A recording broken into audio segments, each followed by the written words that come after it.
Scaredy cat.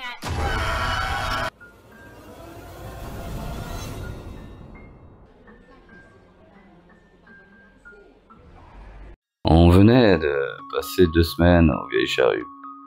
Quand c'était encore la belle époque, vous savez, où chacun restait dans le respect de l'autre. Enfin, si on peut dire. Surtout dans le respect du fait que les gendarmes restaient derrière la barrière et nous, on ne franchissait pas celle-ci. Alors, au moment de partir, mes amis étaient assez éméchés et, comme toujours, j'ai fait le tour de ceux avec qui on était arrivé.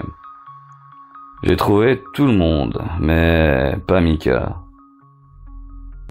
Arrivé à la voiture, on regarda tout autour et, hors de la fête, on vit Mika, au loin, sur une route de traverse.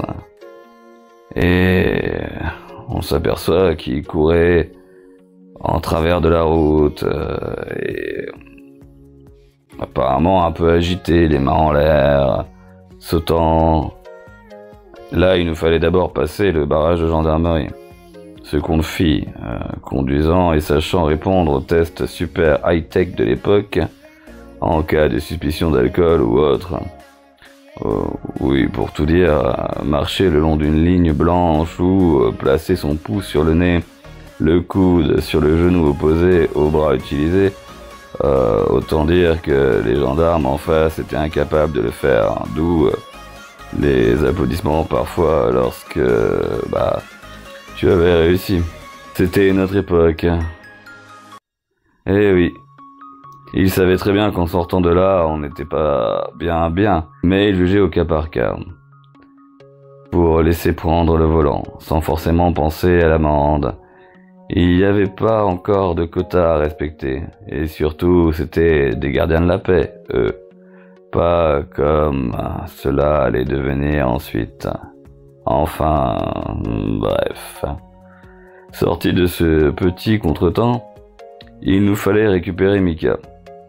Dans le chemin entouré de forêts où il avait décidé de s'aventurer. Arrivé à son niveau, je sors avec Frankie de la voiture et malgré les cris et les mouvements totalement démesurés de Mika, on essaie de lui parler sans prendre une pigne dans le nez. C'était assez délicat d'ailleurs ça. Là, il nous explique que les micro-pointes sont en montée et que une pomme géante lui court après pour le bouffer. Oui, vous avez bien entendu, une pomme géante. Même pas un dragon ou une créature de folie. Là, je dis à Frankie, dépité. Une pomme, sérieux? Malheureusement, aucun moyen d'immortaliser ce moment. Oui, à l'époque, on n'avait pas de caméra sur les téléphones et le moyen de filmer était pas comme aujourd'hui. Là, Mika nous regarde, enfin, plutôt, il regarde derrière nous. Ses yeux reflètent la peur et l'effroi. D'un coup, il se tourne et court à une vitesse folle le long de la route.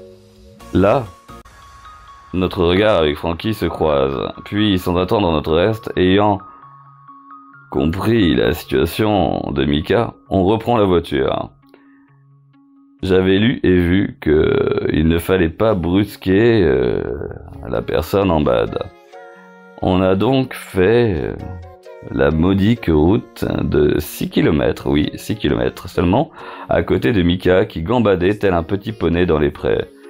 Ayant la voiture chargée suite à notre festoche, et ne voulant pas provoquer la chance qu'on avait eue pour sortir de la teuf tranquille, on a dû forcer quelque peu la rentrée de Mika dans la voiture.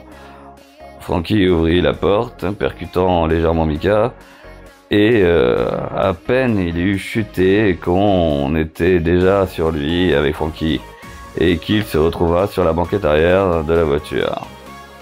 De là, on enclencha et on s'éloigna du secteur, tout en entendant Mika, les genoux posés sur le siège, le corps contre le dossier arrière et les yeux rivés sur la route derrière nous, grognant de temps à autre.